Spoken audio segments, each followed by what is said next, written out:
a hablar sobre Pablo y sus viajes. Esa es lo que vamos a poder platicar hoy, ¿verdad? Y vamos a poder ver hoy cualquier problema que haya en la conexión, me avisan, así yo puedo aquí ver, y si no me hablan ni nada, pues asumo que todo está bien, ¿verdad? Vamos a orar, ¿les parece? Para poner en manos de Dios este tiempo y vamos a ir a la palabra.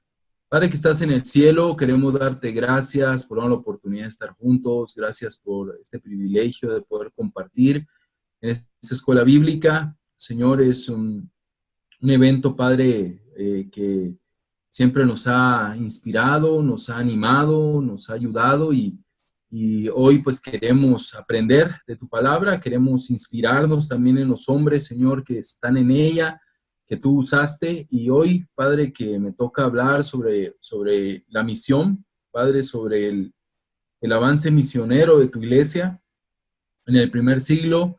Permite que nuestros corazones se maravillen, que nuestros corazones se llenen de pasión por la misión, que nuestros corazones, Señor, entiendan, Padre, cuál es tu sueño, cuál es tu corazón, y permítenos poder aprender, y permítenos, Padre, poder caminar a tu lado, Dios. Gracias por este tiempo. Pedimos, Padre, tu bendición. Utilízame, que no sean mis palabras, que sean tus palabras, y oramos en nombre de Jesús. Amén.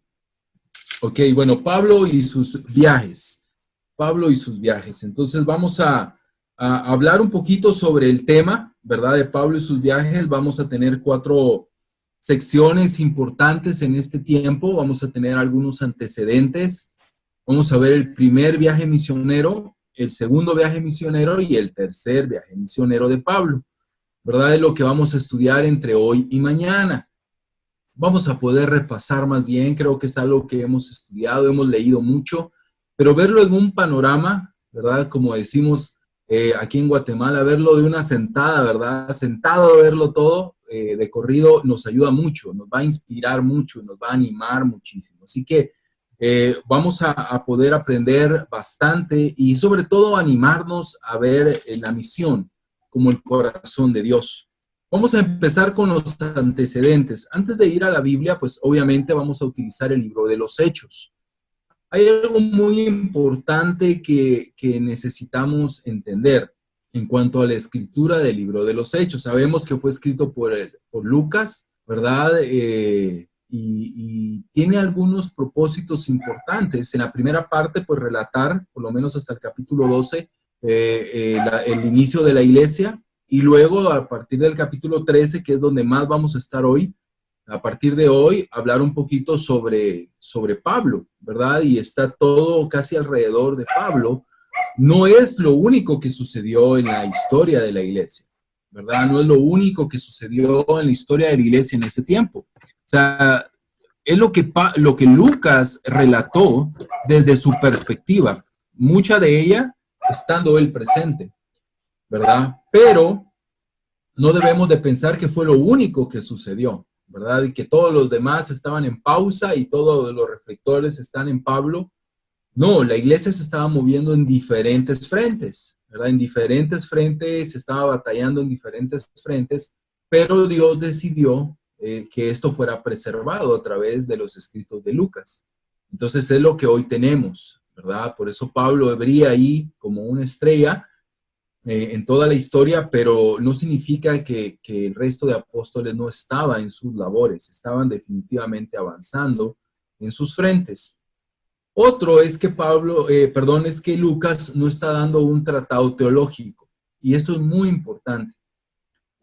Lucas no está usando el libro de los Hechos para dar doctrina, ¿verdad? Y esto es importante, hermanos, porque no podemos extraer doctrina 100% básica de Hechos, porque no es el propósito, es una referencia importante en la doctrina cristiana.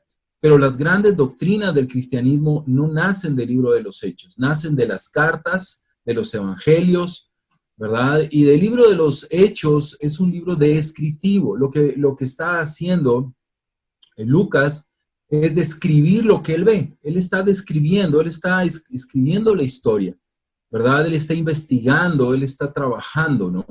En esas labores de recopilación.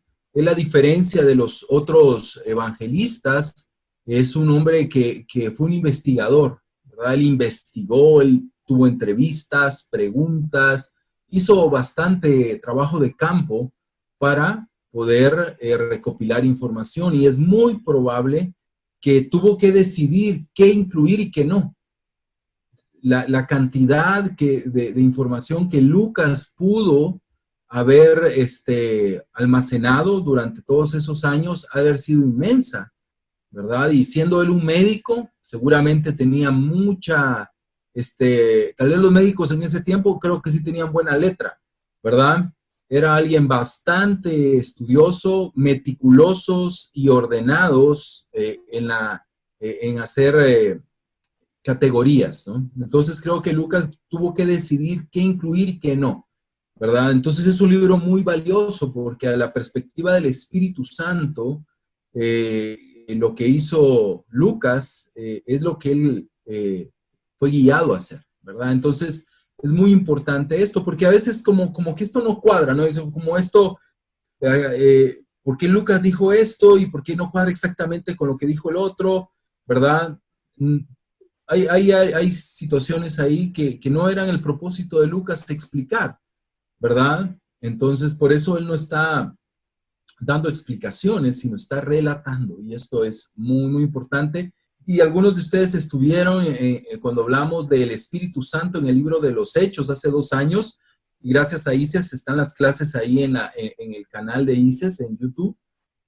Casualmente este año fueron transmitidas ahí a la iglesia de San Pedro Sula, bueno, de las iglesias de Honduras, y podemos ver lo que el Espíritu hizo en el libro de los Hechos. Así que vamos a ver algunos antecedentes antes de entrar de lleno al evangelio, a los viajes de Pablo. Primero los viajes de Pablo forman parte de una gama importante que es la era de la expansión. La era de la expansión de la iglesia sucedió obviamente a partir del año 30, la muerte de nuestro Señor, al año 60 más o menos, ¿verdad? Ese fue como el boom de la iglesia. Fueron 30 años, sobre todo los últimos, tal vez 15 a 20 años fueron los más impresionantes, que es los que vamos a estudiar en estos 2 días. Pero fue la era de la expansión, o sea, la iglesia se estaba expandiendo de una manera impresionante en todo el mundo, y es increíble lo que vamos a ver. Entonces, los viajes de Pablo forman una parte de esta expansión, una parte muy importante de la era de la expansión de la iglesia. En Hechos, capítulo 1, versículo 8, vamos a estar en la Nueva Biblia de las Américas. Si tienes un dispositivo electrónico, ¿verdad? Esta Biblia yo no la he visto todavía en papel, ¿verdad? Pero me encanta la Nueva Biblia de las Américas. Siempre me ha gustado la Biblia de las Américas. Ha sido una de mis favoritas porque siempre tengo mayor interés en las versiones más textuales, ¿verdad? Hay 2 tipos de versiones, o hay dos orientaciones, el ser textual y la paráfrasis, ¿verdad? Ninguna significa que es mejor que otra, en el sentido de que a veces al ser muy textual se pierde el entendimiento. Entonces, tal vez en algunos aspectos es mejor las otras versiones, como la Nueva Traducción Viviente, un ejemplo, que es un poquito la Dios habla hoy, ¿verdad? Que son Biblias un poquito más paráfrasis, ¿verdad? Están tratando de dar mayor entendimiento, pero me gusta más siempre estar en este lado, ¿no? El lado de los que son más textuales, siempre cotejando y comparando con otras versiones. Pero siempre la Biblia de las Américas tenía este lenguaje de vosotros y todo ese tipo, ¿no? De un español que ya no usamos. Y la Nueva Biblia de las Américas cambia eso, utiliza siempre la misma línea de ser una Biblia textual, pero no usa ese lenguaje. Entonces, es un poquito, se siente uno más identificado. Entonces, en la Nueva Biblia de las Américas aquí dice, pero recibirán poder cuando el Espíritu Santo venga sobre ustedes, y serán mis testigos en Jerusalén, en toda Judea y Samaria, y hasta los confines de la tierra. Más o menos año 30, ¿verdad? Es muy probable que es el año 30, por ahí, en ese rango que Jesús está hablando, Y Jesús, antes de subir al cielo, da esta gran comisión, ¿verdad? Es un pasaje paralelo de Mateo 28, 18 al 20. Solo que aquí Lucas da datos que tal vez en Mateo no están, aunque Mateo sí dice naciones, pero aquí utiliza Judea, Samaria y hasta los confines de la tierra, ¿verdad? Entonces vemos una visión. Hay dos formas de interpretar este texto. Uno, que Jesús está dando un plan. Esa es una corriente de interpretación. Jesús les está diciendo, este es el plan, vamos a empezar aquí en Jerusalén, en Judea, y luego hay que ir a Samaria, y luego hasta los confines de la tierra. Esa es una interpretación muy lógica, ¿no? Que Jesús está dando un plan de trabajo. Y la otra interpretación es que Jesús está profetizando, ¿verdad? Que Jesús está dando una profecía de lo que iba a suceder, ¿verdad? Porque Él está hablando con seguridad. Ustedes recibirán poder, es un futuro activo indicativo que se está diciendo esto es seguro que va a suceder, ¿verdad? Va a recibir poder en cuanto al Espíritu Santo venga sobre ustedes y serán, también utiliza los mismos aspectos verbales, ustedes serán mis testigos en Jerusalén, Judea, Samaria, hasta los confines de la tierra. Entonces, la segunda interpretación es que Jesús estaba profetizando lo que iba a suceder con la iglesia. Entonces, este era el plan y la visión de Dios, ¿verdad? El corazón del Señor, hermanos, es un corazón misionero. El preparar estas clases, personalmente retó mi corazón, ¿verdad? Y quiero ser muy abierto en esto, retó mi corazón porque de pronto uno está más como en el rol de un pastor y maestro, ¿verdad? Tratando de edificar a la iglesia. Y puede uno perder la visión de Dios. Y la visión de Dios es la misión. Es la misión. Ese es el corazón de Dios. Es la misión, ¿verdad? Y cuánta necesidad hay de Dios en tantos lugares. Aunque hay tantas iglesias que se llaman cristianas alrededor del mundo y en nuestros pueblos, debemos de reconocer, siendo humildes, que Dios nos ha regalado una doctrina maravillosa, ¿verdad? Un hacer iglesia maravilloso, y esta escuela es una muestra de ello. ¿Cuántas personas de diferentes lugares compartimos lo mismo? Sin habernos conocido físicamente muchos, compartimos lo mismo. Y sí que tenemos una riqueza que Dios nos ha dado, una herencia que debemos de compartir. Y este es el corazón de Jesús. Ve Jesús lo que dice, no les dice cuídense, protéjanse, que estén bien mis hijos, sino les dice por favor, este es el plan, esta es la profecía, esta es la visión, hay que ir a todos los lugares. Hay que ir a todos los lugares y testificar sobre Cristo, hablar sobre Jesús. Lamentablemente, la iglesia olvidó el plan. Es impresionante, pero cuando te metes en el diario vivir, en las necesidades inmediatas, lo importante, ¿verdad?, termina siendo sustituido por lo urgente. Y las urgencias de la iglesia, el crecimiento pues, que tuvieron en Jerusalén, que fue maravilloso e impresionante, ¿verdad?, pues los hizo caer digámoslo así, en encerrarse como una iglesia y preocuparse por solamente Jerusalén. Y trabajar en Jerusalén, avanzar en Jerusalén, crecer, eran 3,000 en un ratito, más adelante ya eran 5,000 solo en Jerusalén, y seguramente eso trajo mucho trabajo, mucha predicación, mucha organización, muchos problemas, muchas dificultades, ¿verdad? Y seguramente pues los hermanos olvidaron la visión. Samaria estaba al otro lado de la esquina y aún así olvidaron el ir allá. No se preocuparon por la misión de Dios, por lo que Jesús les había dicho antes de subir al cielo. Entonces viene la persecución, ¿verdad? Ya en el capítulo 8, más adelante, ¿verdad? Ellos están olvidando, no está en su plan, de verdad, si fuéramos reales y le hubiésemos preguntado a los apóstoles cuál era su plan, cuál era su visión para la iglesia, es muy probable que no te podrían haber dicho más que predicar el mensaje, pero no estaban pensando en ir, no estaban pensando en avanzar, no estaban pensando. Parte de eso debemos de recordar que es una iglesia netamente judía y completamente judía.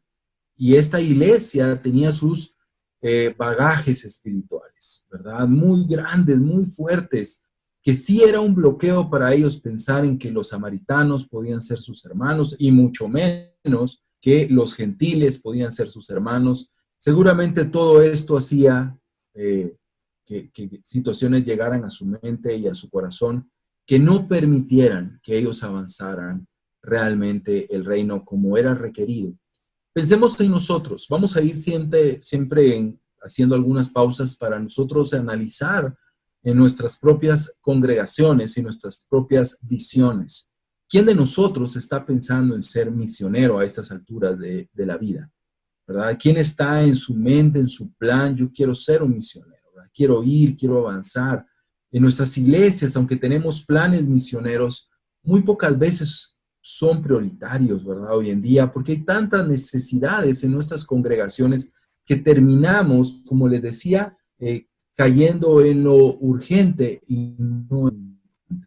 Debemos de analizarnos nosotros individualmente y como familia de iglesia. ¿Cuál es el llamado del Señor? El llamado del Señor es que las iglesias de Cristo deben ser iglesias misioneras, ¿verdad? Ese es el llamado de Dios, ser iglesias misioneras, ¿verdad? Y yo soy parte del problema, ¿verdad? Yo soy parte del problema, somos ministros en una iglesia y aunque tenemos misiones y algunos planes misioneros no tienen la agresividad que deberían de tener porque nos envolvemos en esto, pero necesitamos, por eso está la palabra de Dios que nos refresca y cambia nuestra visión y cómo debemos de ser como iglesia.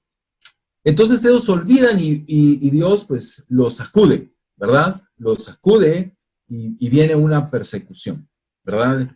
Hechos 8, versículo 1. Y Saulo estaba de completo acuerdo con ellos en su muerte. Saulo persigue a la iglesia. En aquel día se desató una gran persecución en contra de la iglesia en Jerusalén. Y todos fueron esparcidos por las regiones de Judea y Samaria, excepto los apóstoles. ¿Okay? Bueno, viene una gran persecución, ¿verdad? Viene una gran persecución, viene una situación difícil en la iglesia, ¿verdad? Los hermanos son perseguidos. Pablo es parte principal de esa persecución. Él está ahí en esa persecución de la iglesia.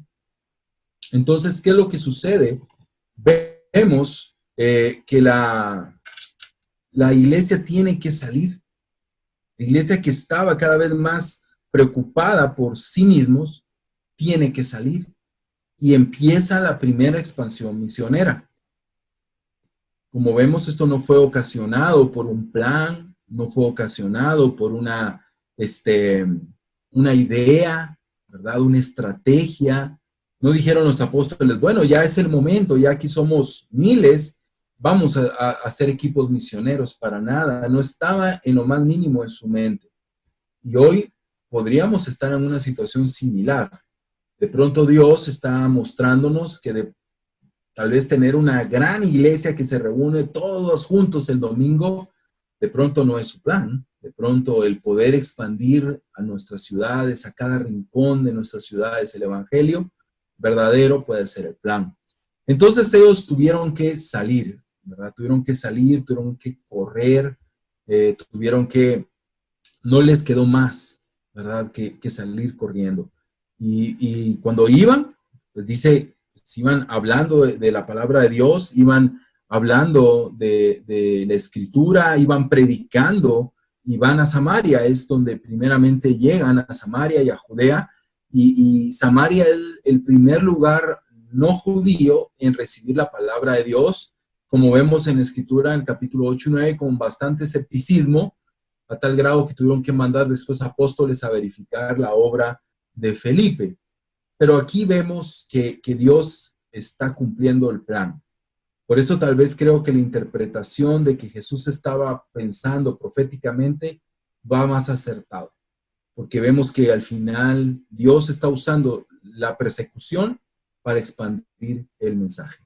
Y Dios lo ha hecho no solo aquí en este momento, sino lo hizo mucho con Pablo, lo vamos a ver. y también en la historia lo ha hecho de diferentes formas y de diferentes maneras a través de la persecución y los tiempos difíciles. La palabra de Dios se ha expandido. Vamos ahora a Hechos 11. Esta expansión, pues vemos en el capítulo 9 y que ocurre la conversión de Saulo, ¿verdad? Luego en el capítulo 10, otro evento importante que es Pedro con Cornelio. Son importantes porque vemos a la iglesia salir, ¿verdad? La iglesia está saliendo, ya no está centrándose, ya no está uniéndose más entre ellos en el sentido de multitud, sino están saliendo y saliendo y saliendo. Es por primera vez, tal vez en 14 años, se cree que entre 10 y 14 años pasó esto, pero bajito, pongámosle 10 años, están pensando solamente en Jerusalén, y después de 10 años viene esta explosión, algo difícil para ellos, que los ahoría y los obliga a salir. Y llega al capítulo 11, que es un capítulo muy, muy importante. Dice, ahora bien, los que habían sido esparcidos a causa de la persecución que sobrevino después de la muerte de Esteban, lo que vimos después de la muerte de Esteban en el capítulo 7 es donde ocurre la gran persecución. Llegaron a Fenicia, Chipre y Antioquía, no hablando la palabra a nadie, sino solo a los judíos. De nuevo vemos una visión judía, era una iglesia judía. Y esto es muy importante tenerlo en perspectiva, porque vemos cómo Dios quiebra eso a la fuerza, cómo Dios rompe los prejuicios a la fuerza y tuvo que batallar la iglesia contra esos prejuicios por lo menos durante muchos años. Y toda la historia que vemos acá en la iglesia.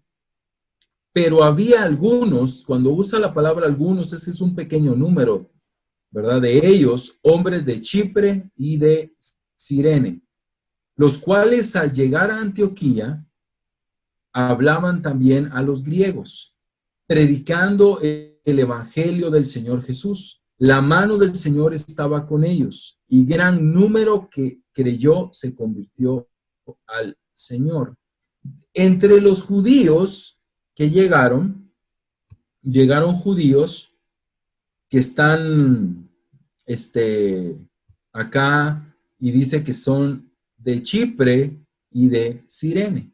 Ellos eran judíos, pero nacidos en esos lugares. Por tal razón, carecían de los mismos prejuicios que tenían los judíos. Eran más abiertos en su trato con los gentiles, porque ellos habían nacido en lugares gentiles. Eran judíos, pero habían nacido en lugares gentiles, y por eso tenían mayor apertura ellos. Es increíble, pero cuando vayamos a las listas de los misioneros, la mayoría de misioneros no nacieron en Jerusalén.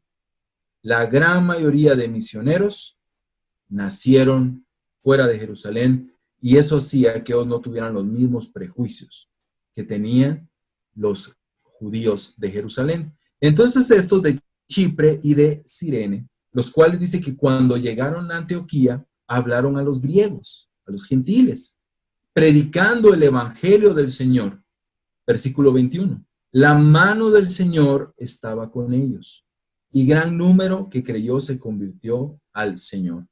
Qué increíble lo que vemos acá, en estos antecedentes, antes de empezar los viajes misioneros, cómo estos hermanos que no tenían esos prejuicios predicaron el mensaje a griegos, y de pronto sucedió algo increíble, es que los griegos creyeron y la iglesia de Antioquía empezó a tener convertidos, hermanos, discípulos que no eran judíos. Por eso hubieron problemas entre ellos y situaciones que la Biblia nos relata. Pero vemos el versículo 21 cómo hábilmente Lucas expresa que la mano del Señor estaba con ellos. ¿Cómo puede Lucas saber que la mano del Señor estaba con ellos? Por el gran número que creyó. A nosotros no nos gustan los números, ¿verdad? No nos gustan los números. Nosotros los números es como, no, y sobre todo porque traemos tal vez una lucha con eso, ¿no?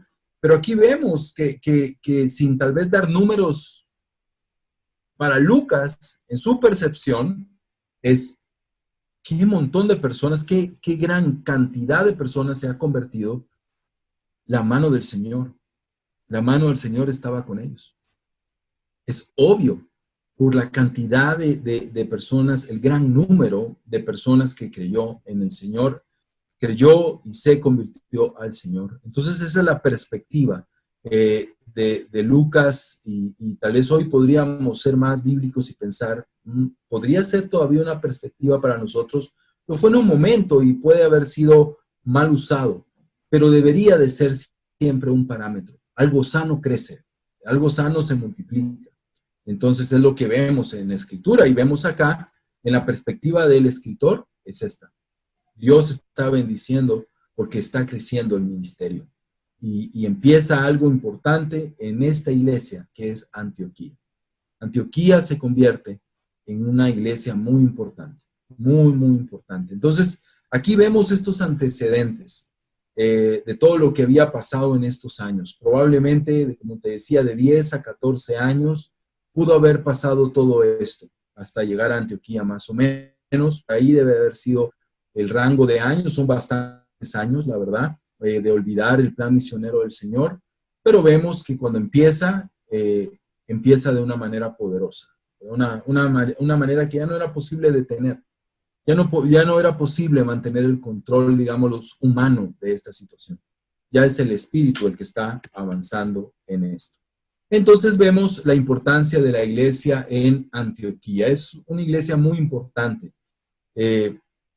Siempre tuvo un papel importante, por lo menos en los primeros 2 viajes misioneros. Es una iglesia muy importante, es donde comienzan los viajes misioneros y siempre se convirtió en algo, un pilar de iglesia ahí.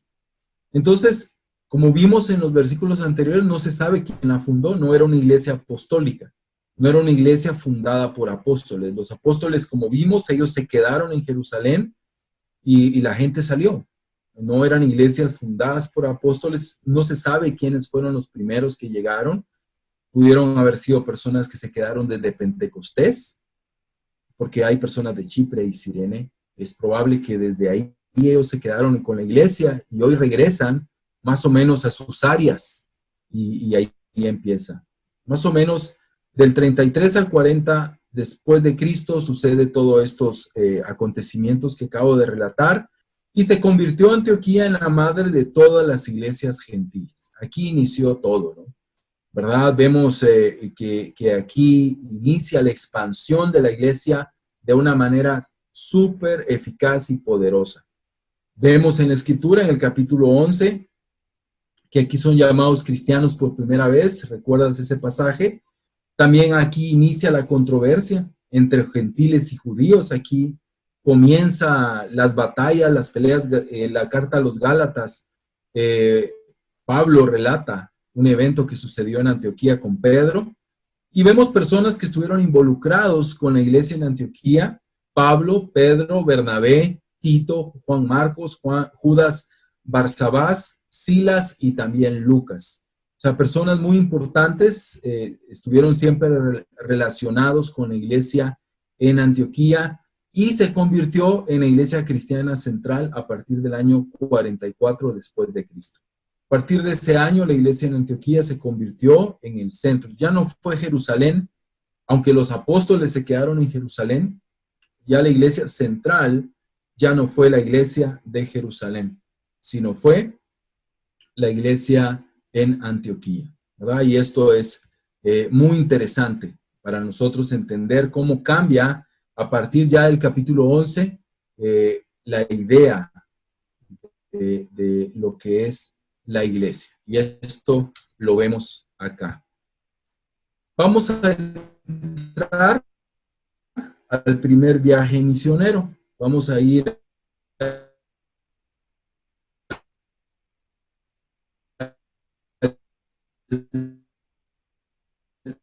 primer viaje misionero. Entonces, ya el primer viaje misionero, dimos todo el inicio de la iglesia y bueno, ya entramos aquí a Jerusalén. ¿Qué es lo que está sucediendo con la iglesia en Jerusalén? Solo quiero preguntar, ¿hasta aquí me escuchan bien?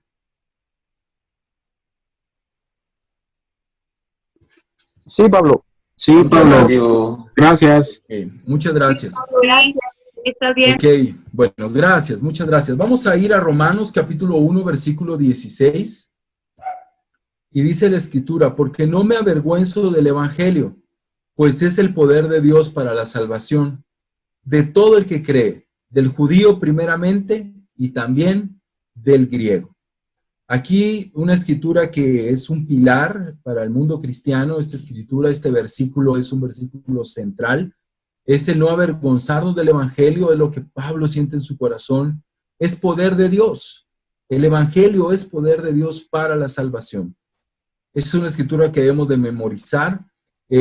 No me avergüenzo del Evangelio, dice, pues es poder de Dios para la salvación de todo el que cree, del judío, pero también del griego. Y este es el corazón del hombre que vamos a estudiar mucho en estos minutos, y que es Pablo, este hombre que fue muy usado por Dios en estos viajes misioneros. Bueno, vamos a ver aquí antecedentes del primer viaje, Hechos 12:25. Bernabé y Saulo regresaron de Jerusalén después de haber cumplido su misión, llevando consigo a Juan, llamado también Marcos. Está en Hechos 12:25.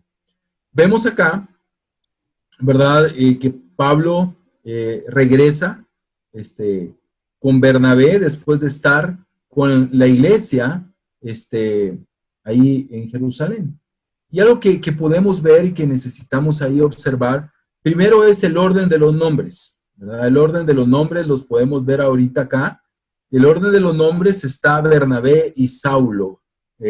Cuando vemos los nombres en la Biblia, sí nos dicen algo, ¿verdad? Nos dicen que hay un orden de importancia, ¿verdad? Por eso en las listas de los apóstoles el que aparece primero es Pedro. Y aquí aparece primero Bernabé. ¿Quién era el líder en este momento del grupo? Era Bernabé. Y ellos regresan, ¿verdad? Ellos regresan de la misión de ir a dar cuentas, ¿no? De lo que estaba sucediendo en Antioquía. Luego están en Antioquía un tiempo, regresan y vemos que era una iglesia pilar y ellos estuvieron un tiempo allí. Es posible que el evento de Pedro haya sucedido más o menos por ese tiempo. Pedro estuvo un tiempo también en Antioquía. Dice en los versículos del 1 al 3, en la iglesia que estaba en Antioquía había profetas y maestros. Bernabé, Simón llamado Níger, Lucio de Cirene, Manahem, que se había criado con Herodes, el tetrarca, y Saulo. Mientras ministraban al Señor y ayunaban, el Espíritu Santo dijo, aparten a Bernabé y a Saulo para la obra a la que los he llamado. Entonces, después de ayunar, orar y haber impuesto las manos sobre ellos, los enviaron. Entonces aquí comienza el primer viaje misionero, ¿sí?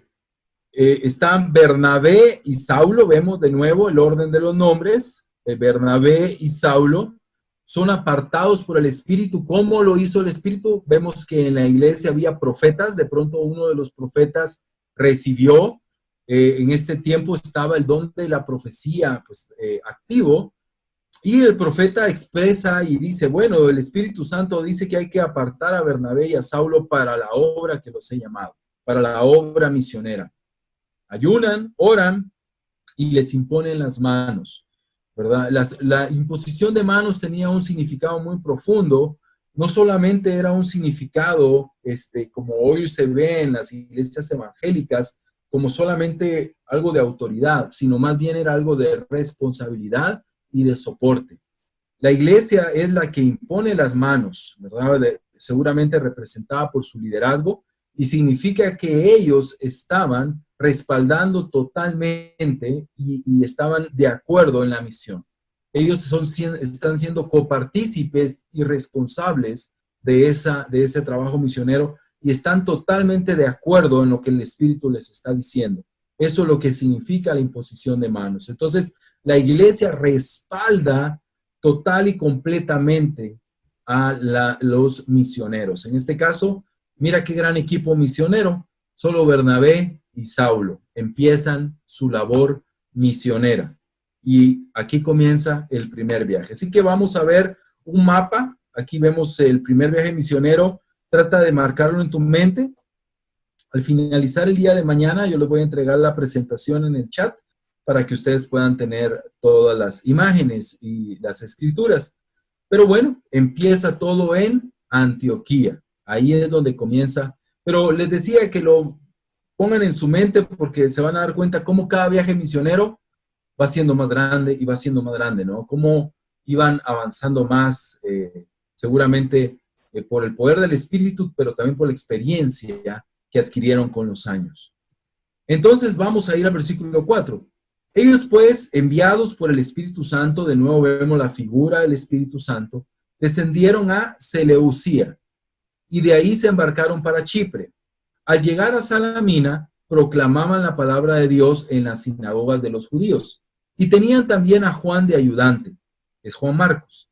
Después de haber recorrido toda la isla hasta Pafos, encontraron a cierto mago, un falso profeta judío llamado Bar Jesús, que estaba con el procónsul Sergio Paulo, ahí está mi nombre, hombre inteligente, eso sí no muy, ¿verdad? Este hizo venir a Bernabé y a Saulo y deseaba oír la palabra de Dios, pero Elimas, el mago, pues ahí así se traduce su nombre, se les oponía tratando de desviar de la fe al procónsul. Entonces Saulo, llamado también Pablo, lleno del Espíritu Santo, fijando la mirada en él, dijo: tú, hijo del diablo, que estás lleno de todo engaño y fraude, enemigo de toda justicia, ¿no cesarás de torcer los caminos rectos del Señor? Ahora la mano del Señor está sobre ti, te quedarás ciego y no verás el sol por algún tiempo. Al instante, niebla y oscuridad cayeron sobre él e iba buscando quien lo guiara de la mano. Entonces el procónsul, cuando vio lo que había sucedido, creyó, maravillado en la doctrina del Señor. Amén. Puntos importantes, vamos a ir rápido porque es bastante información. Van a Seleucida y a Chipre, eso es la isla de Chipre. Sí, y van ahí, es importante porque Bernabé era de Chipre. Es increíble. Esto es muy animante. ¿Qué quiere evangelizar Bernabé? Quiere evangelizar Chipre. Es su tierra. Él es de ahí. Él nació en Chipre. Ahí está su familia. Y ahí están sus amigos. Hay un lazo. Y es el corazón del misionero. Quiere que su tierra sea evangelizada. Tal vez muchos de ustedes están lejos de su casa, de donde nacieron, donde crecieron. Pues sueñen, hermanos, por un día llevar la misión a su pueblo. Entonces están ahí. Otro punto importante, bueno, van después a Salamina y luego a Pafos. Entonces, Salamina es Chipre. Entonces están en toda esa área de Salamina y Pafos y encuentran a este Bar Jesús. Aquí hay un punto importante en el versículo 9. Aquí es por primera vez donde Saulo es llamado Pablo. Aquí en la Biblia es la primera vez que se le da el nombre de Pablo. Pablo era su nombre griego, nombre romano, ¿verdad? Es un nombre greco-romano que significa pequeño. Todos los nombres Paulo, Paolo, Paola, Paolo, todos los nombres vienen de esa misma raíz, ¿no? De Paulus en griego, que significa pequeño. Imagínate, algunos dicen que creen que era por su estatura, pero es muy probable que tenía una connotación más espiritual. Pero ¿cómo era este Pablo? Vemos aquí en el versículo 9, lleno del Espíritu Santo, y reprende a este hombre, aparente, persona importante, pero que es reducido a nada frente al poder del Señor. Y el versículo 12 concluye y dice: el procónsul, cuando vio lo que había sucedido, creyó maravillado de la doctrina del Señor. Y esto es importante. No queda maravillado de que el hombre quedó ciego, Elimas, sino queda maravillado de la doctrina del Señor. Por eso la enseñanza es tan importante en nuestras iglesias y en nuestra vida. Lo que debe maravillar es la doctrina. Lo que debe maravillar es el contenido bíblico. Lo que debe de maravillar es la exposición de la palabra de Dios. No los eventos, no el show, digámoslo así, ni los milagros, sino la enseñanza y es lo que convierte al procónsul. Una persona tan importante cree maravillado de la doctrina del Señor. Entonces, en un corto tiempo vemos ahí ya varios lugares alcanzados. Versículo 13. Aquí ocurre un cambio, como que el evento ahí en Pafos y en toda esa zona hace que Pablo empiece a crecer, ¿no? Empiece a tomar un liderazgo. Y en el versículo 13 ocurre el cambio. Pablo y sus compañeros. Ya ni mencionan al pobre Bernabé, ¿verdad? Más adelante lo ponen, pero aquí Pablo se convierte en el líder. Aquí es el cambio de los roles. Y me anima mucho que Bernabé continúa. No está peleando un liderazgo. Tal vez ni siquiera era algo nombrado. Pero ¿quién está recibiendo la información? Lucas. Aquí Lucas todavía no es un testigo ocular. Más adelante ya lo es. Pero esto él lo investigó y Pablo ya había tomado el protagonismo. Es muy probable que ese evento con el procónsul lo haya hecho que Dios lo pusiera donde él debía de estar como un líder. Pero vemos que Pablo fue buen discípulo, andaba ahí con Bernabé y ahora a él le tocaba dirigir y estuvo trabajando. Entonces dice, navegaron desde Pafos, vemos acá el mapa, a Pergé, que está por acá, de Panfilia, pero Juan se apartó de ellos y regresó a Jerusalén. Aquí en Panfilia ocurre este problema. En Pergé de Panfilia, pues ocurre el evento donde seguramente pues, habían tiempos difíciles, aquí la escritura no lo muestra, no había sido fácil, no había sido sencillo, había habido pruebas, persecuciones, carencias, situaciones, y digámoslo así, Juan Marcos no aguanta, ¿verdad? Y decide apartarse, ¿verdad? Y regresa, los abandona y regresa a Jerusalén. Ellos saliendo de Pergé llegaron a Antioquía de Pisidia, aquí hay otro lugar, y en el día de reposo entraron a la sinagoga y se sentaron.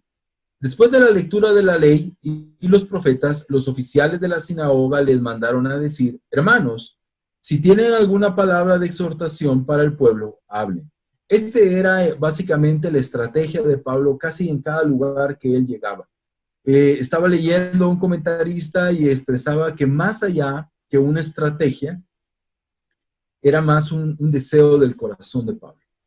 Aun cuando Pablo se dio cuenta de que los gentiles eran más receptivos, él siempre iba primero con los judíos porque albergaba el deseo en su corazón de que sus paisanos se convirtieran al Señor. Por eso siempre empezaba con ellos. Esa es la estrategia que normalmente, o el actuar de Pablo en cada uno de los lugares donde por lo menos habían sinagogas de los judíos. Para que hubiese una sinagoga debían haber por lo menos 10 hombres judíos. Ya con 10 hombres podían ellos formar una sinagoga. Hay algunos lugares donde no habían sinagogas y vamos a verlo después. Se reunían a orar en algún lugar. No había muchos hombres judíos en esos lugares. Entonces Pablo vemos que toma el liderazgo de la misión. Aquí en el primer viaje misionero Pablo toma ya ese lugar. Versículo 38 al 39. Por tanto, hermanos, sepan que por medio de él, o sea, del Señor Jesús, les es anunciado el perdón de los pecados. Y que de todas las cosas de que no pudieron ser justificados por la ley de Moisés, por medio de él, todo aquel que cree es justificado. Hermano, este es un pasaje que uno lee muy rápidamente, pero este pasaje nos muestra el corazón del Evangelio. Aquí está el libro de Romanos en estos dos versículos. En estos dos versículos está con tal claridad el libro de Romanos. Y quiero detenerme unos minutos o unos segundos acá. ¿Y cuál es el Evangelio? El Evangelio nos enseña que no se justifica por la obediencia a la ley. Es lo que él está hablando, ¿verdad? A los judíos, a las personas que tenían conocimiento de la ley. Les dice, mira, por la ley no pueden ser justificados, ¿verdad? Pero él, o sea, el Señor, a todo el que cree, es justificado. La doctrina de la justificación por la fe. Es un pilar, hermano, en el cristianismo. Y significa que la gracia de Dios llega al hombre que entrega su vida a Jesucristo. No por la obediencia a la ley, no porque ha obedecido a la palabra de Dios, sino es un regalo inmerecido. Y la justificación por fe, esto es un término legal. La justificación es un término legal, que es lo contrario a condenación. Cuando alguien va a un juicio y es hallado culpable, es condenado. Es condenado.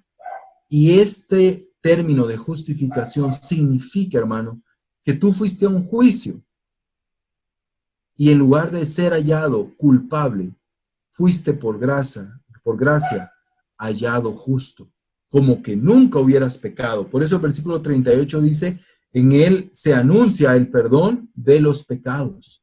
Esa es la gracia de Dios. Esa es la gracia del Señor. Él nos hace justos delante de sus ojos, y el que se convierte en un pecador, el que carga con la culpa, el que es hallado culpable y el que paga es Cristo. Y tú y yo, delante de los ojos del Señor, somos hechos justos. Nos ve el Señor no como alguien que pecó y ahora ya se perdonó sus pecados, sino ese perdón es total, a tal grado que el Señor nos ve como que nunca hubiésemos pecado. Como con los mismos ojos de amor con los que Él ve a su Hijo Jesucristo, nos ve a nosotros. Cuán maravilloso regalo es el Evangelio, hermano. Por ese Evangelio hay que morir. Ese Evangelio verdadero es el que nos lleva a actuar y a vivir correctamente. Es la gracia, el milagro del perdón de nuestros pecados. Tú y yo somos pecadores, somos perversos, somos malvados, pero en la muerte de Cristo hemos sido hechos justos. Y Dios nos ve como que nunca hubiésemos pecado. Como que si nunca hubiéramos pecado, nos justifica. Nos justifica. Una palabra que encierra tanto poder. Y en estos versículos vemos cómo Pablo ya tenía muy clara su teología. Muy clara su teología. Romanos se escribió tal vez 20 años después de este evento. Y Pablo ya tenía muy clara, obviamente, Dios se lo había dado. Dios le había revelado esa teología, esa doctrina. Y él la tenía muy clara, y esta es la base de su predicación. Por esto murió este hombre. Esto es lo que lo condenó. Esto es lo que lo metió preso en Éfeso. Esto es lo que lo metió preso en Roma. Esto es lo que lo tuvo preso en Jerusalén. Esto es lo que ganó el odio de los judíos. Este hombre predicó este mensaje poderoso. Un mensaje poderoso. Dios en Cristo perdona nuestros pecados. Así que es maravilloso lo que el Señor hace por nosotros, y el mensaje de Dios es poderoso en nosotros. Aquí vemos a Romanos 3 claramente. Todos pecamos, todos hemos pecado, todos estamos lejos de la gloria de Dios, pero el Señor en su infinita misericordia, muerto por nosotros, entregó a Jesús como sacrificio expiatorio por nuestros pecados y nos justifica, no por las obras, sino por la gracia y por la fe. Así que hoy tenemos un evangelio poderoso, que cuando alguien lo entiende verdaderamente, no hay justificación para el pecado. No hay justificación para el pecado. El entendimiento de la gracia nos lleva a vivir vidas de entrega total a nuestro Dios. Así que en Él, todo aquel que cree es justificado. Amén. Evangelio tan importante, ¿verdad? El único que existe, el único que hay.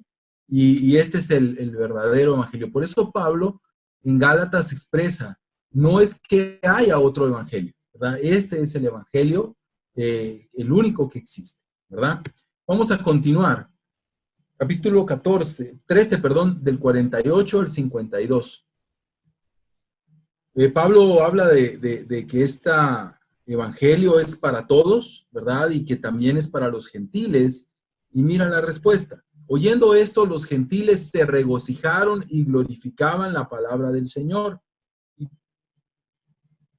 Y creyeron cuantos estaban ordenados a la vida eterna. Y la palabra del Señor se difundía por toda la región. Pero los judíos instigaron a las mujeres piadosas y distinguidas y a los hombres más prominentes de la ciudad y provocaron una persecución contra Pablo y Bernabé y los expulsaron de su región. Entonces estos sacudieron el polvo de sus pies contra ellos y se fueron a Iconio. Y los discípulos estaban continuamente llenos de gozo y del Espíritu, ¿verdad? Aquí lo que vemos en Antioquía de Pisidia es que ocurre esta persecución, pero vemos que se convierte también en una iglesia bastante gentil, bastante griega. Y estos griegos se regocijan y glorifican al Señor. Y la palabra del Señor dice, y creyeron cuantos estaban ordenados a la vida eterna. Había una multitud seguramente, porque sin duda alguna, para que Pablo llamara la atención de personas tan importantes, debe de haber sido un grupo importante. La palabra del Señor, dice, se difundía por toda la región. Aquí el versículo 49, Lucas utiliza tanto en el Evangelio como en Hechos, ciertas bisagras le llaman, ¿verdad? Le podríamos llamar. Él utiliza frases que dan pautas de lo que estaba sucediendo para que siempre se pudiera tener en mente que había un crecimiento, ¿verdad? Lo vemos cuando dan los números en las primeras partes, 3,000, 5,000, muchas personas, muchos hombres, muchas mujeres, muchas personas importantes. Está dando siempre, está recurriendo. Es como cuando uno está predicando y el tema es fe y a cada momento está diciendo, por eso hay que tener fe. Y por eso nunca olviden la fe. Y veamos esto y adelante lo vuelve a repetir. Es la idea. Entonces nos hace ver cómo Lucas quiere que tengamos tanto al Espíritu Santo en mente como también la obra misionera que el Espíritu Santo estaba haciendo. Hay persecución, ¿y qué ocurre? De nuevo, la persecución hace que Pablo se vaya a otro lugar a predicar. De nuevo, utiliza el mismo fenómeno. No sabemos cuánto tiempo exactamente ya tenía en Antioquía de Pisidia, pero seguramente había un crecimiento tan explosivo, tan increíble, pues que había mucho trabajo que hacer ahí. Y la palabra se estaba difundiendo en toda la región. Pablo estaba predicando como loco en todos los lugares, pero bueno, Dios decide, es hora de moverse. ¿Y cómo lo mueve? A través de una persecución. No siempre las maneras de Dios nos agradan, ¿verdad? No siempre las maneras de Dios nos gustan, no siempre, pero Dios lo hace para que siga avanzando el Evangelio. Pero ¿cómo se quedaron los discípulos de ahí? Los discípulos estaban continuamente llenos de gozo y del Espíritu Santo. Ellos estaban creciendo espiritualmente, estaban felices en medio de las situaciones, gozosos y llenos del Espíritu Santo. De esta idea de nuevo de la llenura del Espíritu Santo, que ahora ya no la vemos en Pablo. Recuerdan que la vimos en Pablo en la situación que vimos anteriormente, que él estaba lleno del Espíritu Santo cuando habló con Elimas. Ahora la vemos en los miembros de la iglesia. Ahora vamos al capítulo 14. Cuando Pablo y Bernabé entraron juntos en la sinagoga de los judíos en Iconio, de nuevo, vemos el mismo proceder. Hablaron de tal manera que creyó una gran multitud, tanto de judíos como de griegos. Pero los judíos que no creyeron, excitaron y llenaron de odio los ánimos de los gentiles contra los hermanos. Con todo, se detuvieron ahí mucho tiempo, hablando valientemente, confiados en el Señor que confirmaba la palabra de su gracia, concediendo que se hicieran señales y prodigios por medio de sus manos. Se mantuvieron un tiempo en Iconio, en esta provincia, en esta ciudad, que es parte de Capadocia y toda esta área de Galacia. Se mantuvieron un buen tiempo en este lugar, ¿verdad? Es un punto importante ahí. Había un crecimiento de nuevo enorme, había un crecimiento grande. Dice que en medio de la persecución, de la situación, del odio, mira, hubo odio contra ellos. Dice que ellos confiaban en el Señor y el Señor confirmaba la palabra de su gracia.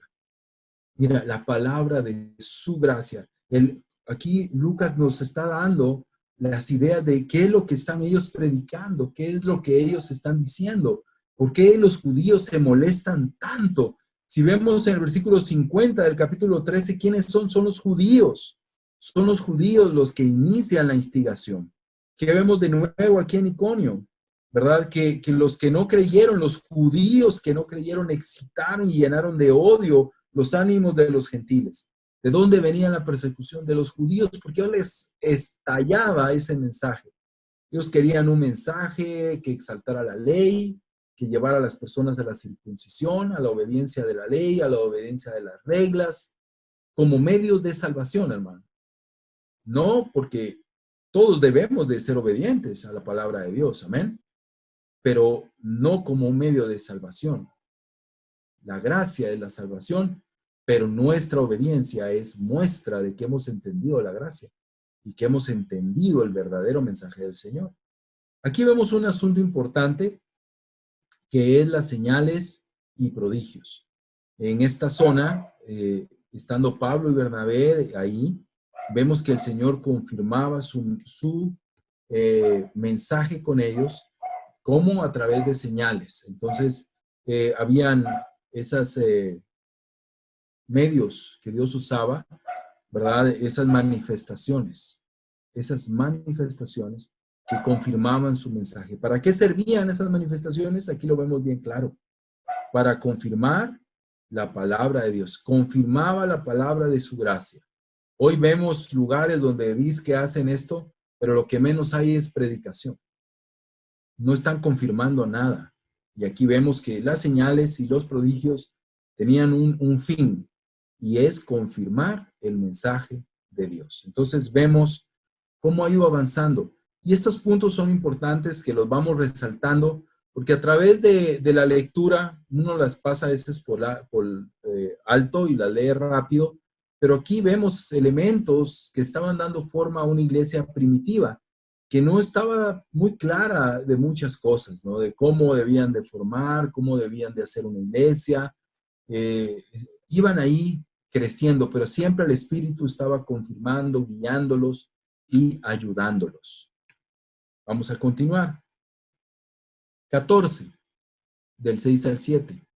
Los apóstoles se dieron cuenta de ello y huyeron a las ciudades de Licaonia, Listra, Derbe y sus alrededores. Y ahí continuaron anunciando el evangelio, ¿verdad? Quiero hacer una pausa acá, me voy a salir un poquito del tema de la misión para poder, si lo vieron o no lo vieron en el texto, pero aquí en los versículos anteriores está hablando de Pablo y de Bernabé, ¿verdad? Ellos están, Pablo y Bernabé, los vemos en el versículo del 1 al 3, está hablando de los dos. En el versículo 6 dice los apóstoles, pero ahí vemos que solo hay un apóstol, solo Pablo, y no, Bernabé no era un apóstol, ¿verdad? Entonces, ¿pero por qué Lucas dice los apóstoles? ¿Verdad? Entonces vamos a hacer una pausa acá y nos vamos a salir un poquito del tema brevemente y vamos a hablar de esto. No sé en sus ciudades, no sé cómo es, pero en nuestras ciudades, en nuestra ciudad en Guatemala, sí tenemos un poco esta idea, ¿no? de los nuevos apóstoles. Cerca de mi casa y de algunos hermanos que están aquí conectados, tenemos ahí a un pastor evangélico muy famoso y de muchos años que se autonombró apóstol. Y estos son sus argumentos. Porque tú le dices, mira, es que solo hay 12 apóstoles. Hechos 1 es bien claro que para ser un apóstol había que estar con Jesús desde que se bautizó en el Jordán hasta su ascensión. Y ninguno de los nuevos apóstoles está ahí. Entonces te sacan esta escritura. Y algunas que vamos a ver ahorita. Y te dice, mira, aquí dicen los apóstoles, Bernabé no estuvo ahí. O sea que sí hay otros apóstoles. Vamos a ver aquí algo importante. La palabra común del griego para enviar es apóstol. Hay palabras en el griego, o apostelo, hay palabras en el griego que no se tradujeron en nuestros textos al español, sino se transliteraron. ¿Sí? Un ejemplo es la palabra bautizo. La palabra bautizo en griego significa sumergir, ¿verdad? Pero nunca se tradujo así, no se tradujo como sumerjan, sino se tradujo como bautizo, o sea, solo se hizo una transliteración. Hay una diferencia entre una traducción y una transliteración. La transliteración, pues se le trata de dar el mismo nombre, es lo que ocurre con Saulo y Paulo, ¿no? Hay una transliteración de un idioma a otro, y esto es lo que ocurre, pero la palabra apóstol está en la Biblia muchas veces porque es una palabra común, no es una palabra que solo fue designada para los 12. Así lo llamó el Señor, los llamó los enviados. Ese fue su nombre, pero se tradujo como los apóstoles, ¿verdad? Como los apóstoles. Este término tiene muchos usos teológicos, y es lo que vamos a ver rápidamente. Los rabinos llaman para nombrar a quien había sido llamado y enviado como un representante oficial de otro, o sea, un embajador. Es lo que usa Pablo en 2 Corintios 5:10. Ese es un uso teológico. No es Jesús el primero que lo usa, sino también lo usa,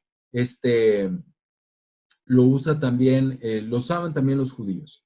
Luego vemos otro uso, los evangelios muchas veces usan ese término para Jesús, quien fue enviado por el Padre. En el caso de Jesús no se utiliza la palabra apóstol en la traducción, sino ahí sí se traduce como Dios envió a Jesús. En el griego es Seos, apóstoles y Jesús. O sea, el Dios envió a Jesús y se usa la palabra apóstol. Entonces vemos algunos de los pasajes que van a tener ustedes más adelante. Entonces, ambos apóstol y su sinónimo pempo se usan en el versículo 21, ahí en Juan 20:21. También es utilizado cuando Jesús envía a los creyentes. En Juan 17 utiliza la palabra apóstol. El Nuevo Testamento lo aplica a los discípulos.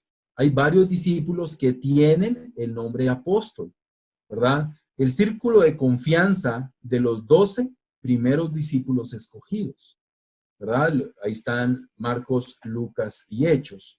Luego, un grupo especial de ayudantes que son colaboradores cercanos a los apóstoles. Aquí vemos por lo menos estos 7 incisos. Está Bernabé, Andrónico y Junías, Apolo, Santiago, hermano del Señor, Silvano y Timoteo, posiblemente Tito en 2 Corintios 8:23 y probablemente Epafrodito en Filipenses 2:25. Entonces el término apóstol también se les da a ellos. Es un don constante en la iglesia, lo vemos en Corintios y Éfeso. Y Pablo usa este título para sí mismo en la mayoría de sus cartas como una manera de afirmar la autoridad divina otorgada. Y es aquí donde vamos a hacer una pequeña idea. Los nuevos apóstoles, ¿verdad? Los apóstoles modernos no están usando la palabra apóstol en este rango, ¿sí?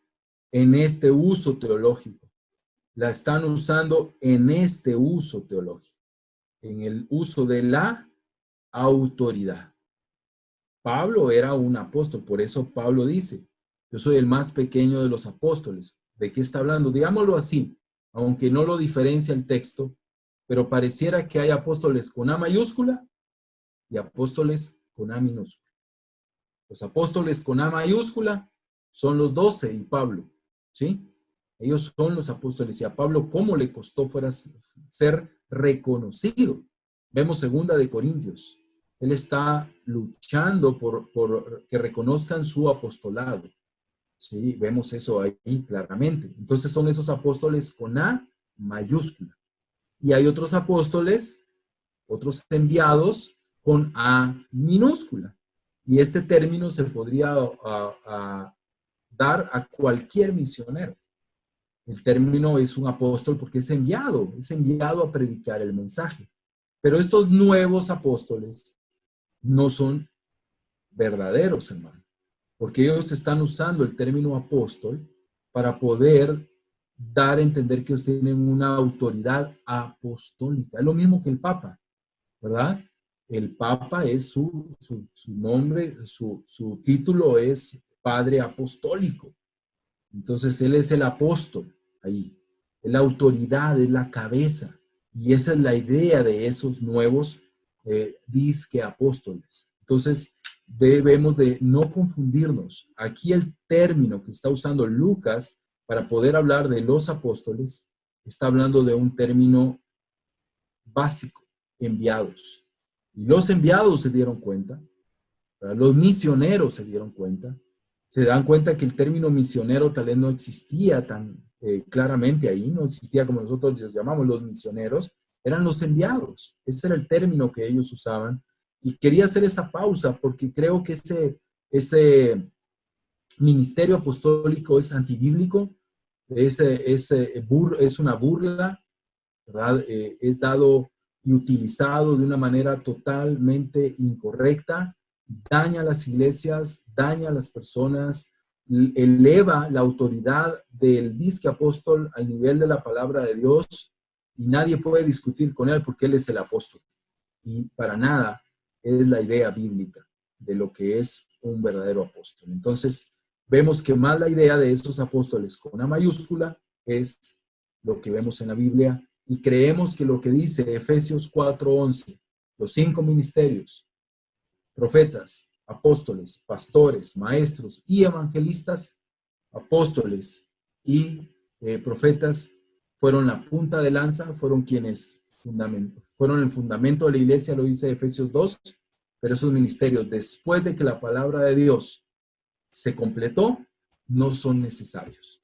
Ya no se necesitan apóstoles con A mayúscula, sino apóstoles con A minúscula, que somos todos los que hemos sido enviados a predicar el mensaje de Dios.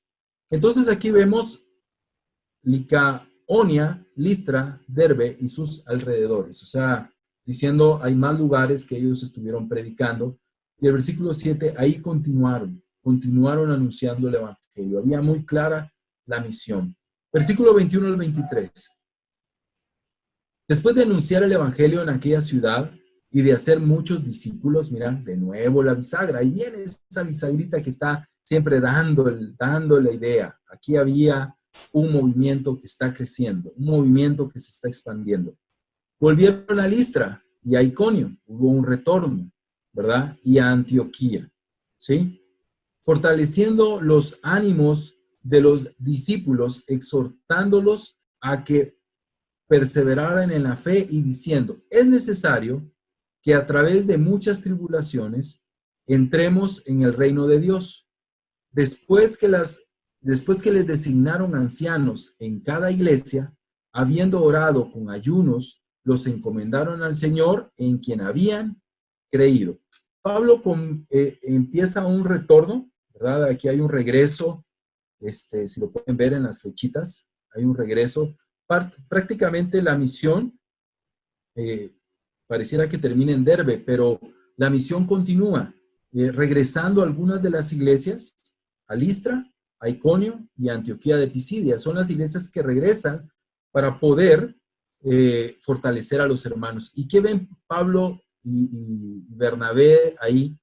Ve una necesidad de liderazgo, ¿verdad? Ahora una necesidad de liderazgo nombrado, digámoslo así, donde debía de ser nombrado el liderazgo, donde debía de ser nombrados los ancianos que iban a cuidar de las iglesias. Eran iglesias muy jóvenes, no llegaban ni a los 5 años. Y ellos regresan y ven la necesidad de liderazgo, entonces obviamente se quedan ahí un tiempo ayudando y designan ancianos en cada iglesia. O sea, designan líderes. Como que cuando ellos predicaron el mensaje, por la premura de la persecución, salieron y dejaron las iglesias ahí sin mucha estructura. Pero regresan y empiezan a darle estructura, forma a cada iglesia. Es muy importante esta parte porque nos muestra, ¿no?, la visión de Dios para formar iglesias, para poder hacer que el ministerio pueda ir creciendo. Versículo 24. Pasaron por Pisidia y llegaron a Panfilia. Después de predicar la palabra en Perge, descendieron a Atalía. Y de ahí se embarcaron para Antioquía, donde habían sido encomendados a la gracia de Dios para la obra que habían cumplido. Cuando llegaron y reunieron a la iglesia, informaron de todas las cosas que Dios había hecho con ellos. y cómo había abierto a los gentiles la puerta de la fe y se quedaron mucho tiempo con los discípulos. Entonces aquí concluye prácticamente el viaje misionero, ¿verdad? Con los últimos lugares que fue Atalía, ¿verdad? Y regresa a donde comenzaron, a Antioquía, ¿verdad? Recuerden que hay dos Antioquías, está Antioquía de Pisidia y Antioquía, ¿verdad? Entonces, está él regresando a donde empezaron. Fue un viaje súper exitoso, ¿verdad? Fue un viaje súper exitoso, lo vemos en el versículo 27, porque dice que cuando llegaron y reunieron a la iglesia, informaron de todas las cosas que Dios había hecho con ellos y cómo había abierto a los gentiles la puerta de la fe. Entonces, lo primero que hacen al llegar es reunir a la iglesia, la misma iglesia que les impuso las manos y los envió. Ellos regresan a esa iglesia y rinden un reporte de todo lo que estaba sucediendo, de todo lo que pasó, ¿verdad? De todo lo que pasó, de todo lo que Dios había hecho. Ellos informaron a todas las iglesias de lo que estaba sucediendo, de lo que estaba pasando y de las cosas maravillosas que habían sucedido en este viaje misionero. Entonces, algunas cosas que podemos ver en el primer viaje misionero. Vemos básicamente tres figuras: Pablo, Bernabé y Juan Marcos. Y pues Juan Marcos vemos que más o menos al inicio del viaje, en la segunda estación, se va, ¿verdad? Se aleja del grupo y prácticamente el resto de la misión la hicieron Pablo y Bernabé solos. El tiempo, esto es impresionante. El tiempo fue del año 44. Todas las fechas, hermanos, siempre son tentativas, ¿no? Hay, pueden ser variaciones de un año normalmente, pero 44 después de Cristo al 49 después de Cristo, 5 años. O sea, 5 años. 5 años es nada. O sea, es poquísimo tiempo. Y mira lo que sucedió en 5 años. Esto no es posible por manos humanas. Esto es imposible para cualquier hombre. Ni por todos los recursos, ni por toda la elocuencia, ni por todo el dinero del mundo, ni por todo el equipo misionero que puedan tener, ni por todas las conexiones que pudieran tener. Esto es imposible. Menos en ese tiempo. Imposible. Imposible.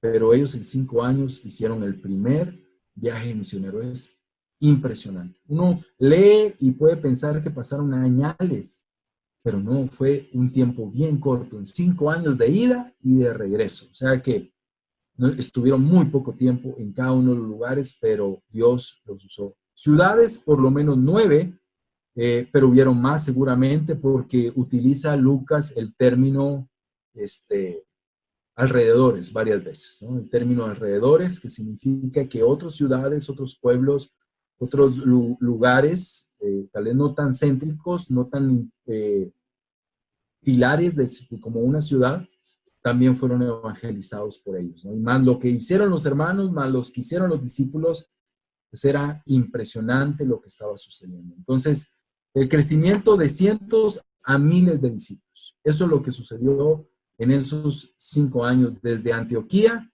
a toda esa región. Todo está sucediendo en Asia. Todo eso es parte todavía de Asia. Y en esos 5 años son miles y miles de discípulos los que están siendo evangelizados y todo lo que está sucediendo con ellos.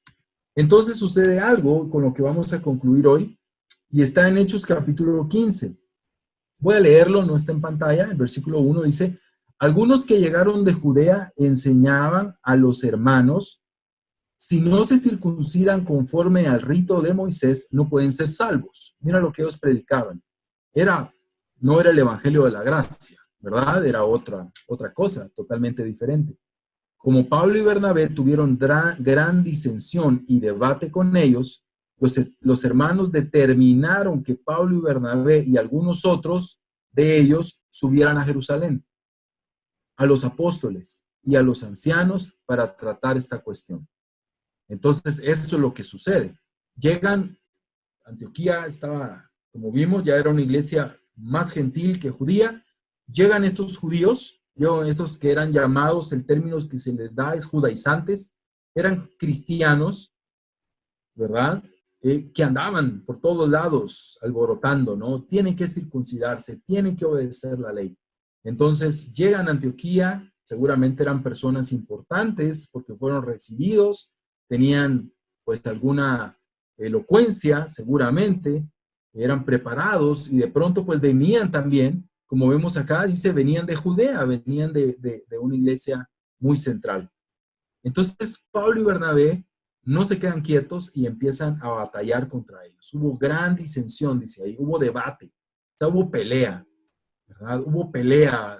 Yo me imagino a Pablo, estaba pero enojado, de verdad estaba peleando, estaba, o sea, discutiendo, y no haber sido fácil esa época en la iglesia, haber sido un tiempo bien, bien difícil para la iglesia en Antioquía, pero Pablo y Bernabé, en lugar de huir, en lugar de alejarse, encaran la falsa doctrina, y eso, por eso estamos acá aprendiendo juntos, porque viene falsa doctrina y debemos de encararla, ¿verdad? Debemos de encararla, debemos de debatir con ella, debemos de debatir con esas ideas, debemos cuando ves una publicación, cuando ves algo, con respeto, con amor, pero hay que debatir, hay que debatir. Y aquí, estos hermanos o estos disque hermanos judaizantes, ellos están socavando el fundamento del evangelio. Por eso la pelea es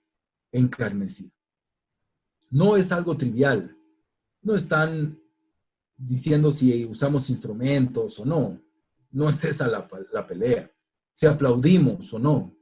No es esa la pelea. Si cantamos canciones de otras iglesias o solas nuestras, esa no es la pelea. Hay que escoger las batallas, ¿sí?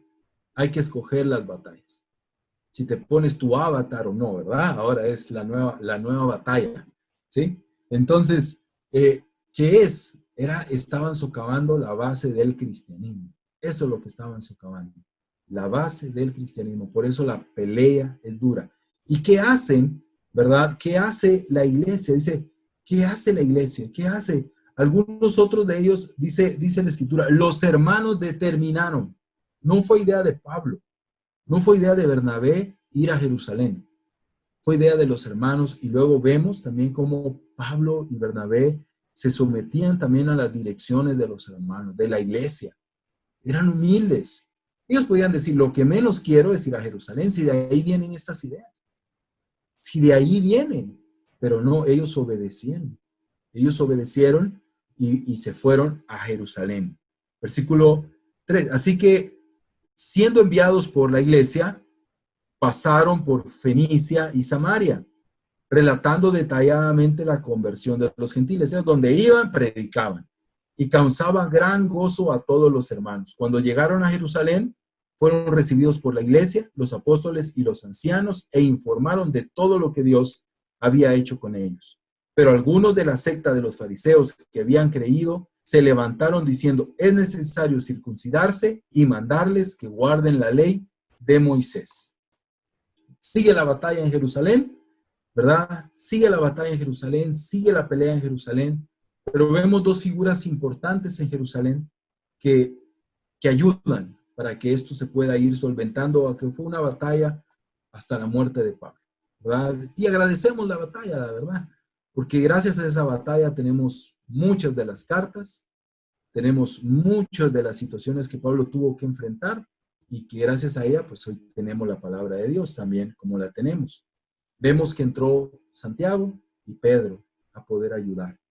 Entonces, básicamente, en el concilio de Jerusalén se crea y se da esa forma a las ideas gentiles para todavía quedar bien con los judaizantes. Todavía dejan algunas direcciones, ¿verdad?, que deben de cumplir y que deben de realizar, pues que eran algunas de ellas bastante obvias, otras no tanto, pero vemos realmente que es importante el corazón de la iglesia, ¿verdad?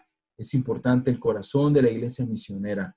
Quiero concluir leyendo versículo 14. Simón ha relatado, aquí Santiago hablando, Jacobo, Simón ha relatado cómo Dios al principio tuvo a bien tomar de entre los gentiles un pueblo para su nombre. Y con esto concuerdan las palabras de los profetas, tal como está escrito. Después de esto volveré y reedificaré el tabernáculo de David, que ha caído, y reedificaré sus ruinas, y lo levantaré de nuevo, para que el resto de los hombres busque al Señor y todos los gentiles, que son llamados por mi nombre, dice el Señor, que hacer saber todo esto desde tiempos, que hace saber, perdón, todo esto desde tiempos antiguos. Por tanto, yo opino que no debemos molestar a los que de entre los gentiles se conviertan a Dios. Qué increíble, hermanos. La disposición del concilio en Jerusalén, que al final lo que hace es quitar tropiezos y obstáculos para las personas. Los judíos tenían ideas muy claras, erróneas, pero algunas que vienen de mucho tiempo. En la escritura encontramos palabras como prosélitos, eran gentiles que se habían convertido judíos y para eso tuvieron que circuncidarse, ¿verdad? Entonces eran prosélitos, así es el nombre que se les da. También creyentes como Cornelio, que él no era un prosélito, estaba de acuerdo con las ideas judías, pero no se había convertido al judaísmo. Entonces ellos tenían la idea de que todos deben de hacerse como nosotros. Pero el concilio rompe eso, la iglesia de Jerusalén ayuda, y todo también lo vemos en Gálatas capítulo 2, lo puedes leer después, y vemos cómo de una manera increíble se quitan muchos de los tropiezos para que haya gozo y ánimo. Cuando ellos regresan a contar la noticia, cuando ellos regresan a decir lo que había pasado, hay gozo, hay alegría, hay mucho ánimo en la iglesia de Antioquía. Ya regresa con él Silas y Judas, y que los vamos a ver más adelante en el segundo viaje misionero. Conclusiones. Número 1, el Espíritu. El Espíritu da inicio y es el que conduce el proyecto misionero. Él inició y él condujo el proyecto misionero. A través de situaciones difíciles, muchas veces, pero él fue el que dio dirección a ese espíritu y a ese viaje. Número 2, disposición. Vemos la disposición misionera. Misioneros apasionados y dispuestos. Este era el corazón de Pablo y de Bernabé. Hombres dispuestos, con mucho corazón por los perdidos. También vemos pruebas. Vemos que hay una gran cantidad de pruebas. Muchas de ellas fueron usados para continuar la misión. Así que no temamos a las pruebas. Si las vemos espiritualmente, aún lo que hoy estamos viviendo, seguramente resultará en una bendición para nuestra iglesia. Y finalmente, la victoria, ¿verdad? Experimentaron éxito, el cual se tradujo en una gran cantidad de nuevos discípulos. Recuerda la frase, la mano del Señor estaba con ellos. La mano del Señor estaba con ellos. Hermanos, esto es lo que yo traía para ustedes el día de hoy. Espero que pues, este panorama de los inicios, de los antecedentes y de este primer viaje misionero, pues haya hecho que nuestro corazón se apasione. Es un relato maravilloso y vemos todo lo que Dios en su gracia y bondad hizo y puede hacer también con nuestra vida. Esto es lo que yo les quería compartir.